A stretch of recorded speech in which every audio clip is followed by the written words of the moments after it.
ଭିତରେ ଆମେ ଆଙ୍ଗୁଳି ଗଳେଇକି ଏମିତି ମୁଢ଼ି ଟାଇପ୍ର ହେଲା। ତାପରେ ଏମିତି କରିକି ତାକୁ ଏମିତି ଭାଙ୍ଗି ନେବା। ତାପରେ ଏପଟ ସାଇଡ୍ ଏମିତି ଧରିକି ଏମିତି ଲେଉଟେଇ ଦେବା। ପୁଣି ଧରିଦେବା ଭିତରେ ଏମିତି ଆଙ୍ଗୁଳି ପୁରେଇଦେବା ହେଲା। ଦେଇକି ଏମିତି ପୁଣି ତଳେ ଥୋଇକି ଟିକେ ତାକୁ ସାଇଜ୍ କରିଦେବା।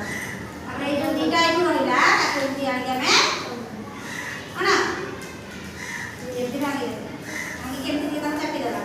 ଚାପି ଦେଇକି ଭିତରେ ଟିକେ ଏମିତି ଆଙ୍ଗୁଳି ଗଳେଇ ଦେଲେ ହେଇଗଲା ଆମର କ'ଣ ଗୋଟେ ଡଙ୍ଗା। ଡଙ୍ଗା ହେଇଗଲା ମାନେ ଆସିବ ନା କର।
ଏମିତି ସିଧା କରିକି ଏମିତି ଗୋଟେ ସାଇଡ୍ ଭାଙ୍ଗିବ। ତାପରେ ଆଉ ଗୋଟେ ସାଇଡ୍ ଭାଙ୍ଗିବ। ଏମିତି ଭାଙ୍ଗିବ।